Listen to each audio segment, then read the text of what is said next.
our daily prayer. Today, the Lord is speaking to all of us that when the Lord asks us in the first place to serve Him for His ministry, to do some works for God's service, then why is our answer is no in the first place? And only our answer is only yes only when something very valuable to us is threatened or is at risk.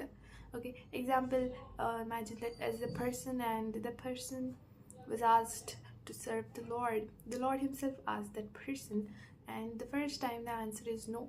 It makes so many excuses, saying that I'm not fit for the ministry, I have a life to live, I don't want to do God's ministry, it's not made for me, I'm not made for that, I cannot handle that stress, I don't want to waste my life. So many excuses that person gives in the first place. And then later that person has got into a very bad accident and he's at that point. At that time he realizes and he makes a promise to the Lord that if the Lord heals me and saves my life, then I am going to give my life for God's ministry or do God's works. Okay, why is it happens that the first place our answer is no, and only in the when something very precious to us, things like that are threatened, and that is when we accept Lord's offer. Not complicating anything, there's a simple equation that you need to understand, that there is a give and take equation between us and God.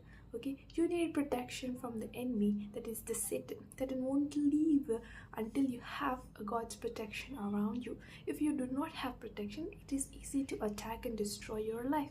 So to have that protection from God, you also need to give in return something.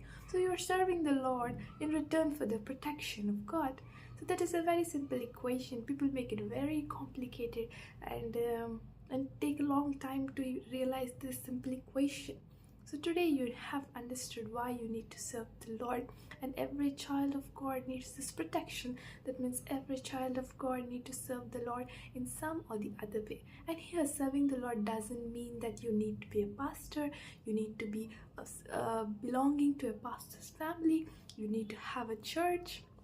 Not at all. That's completely false propaganda. It's not right at all. Serving the Lord means using your capabilities or doing something that the Lord asks you to do personally. That is the work of the Lord. So doing that will give you protection, ultimate protection. This is the equation, and this you will follow all the days of your life. It's very simple and easy. It might not be easy, but the equation is simple, and people take years long to understand it. And the Lord has told you today and ask you to focus on it in Jesus' name.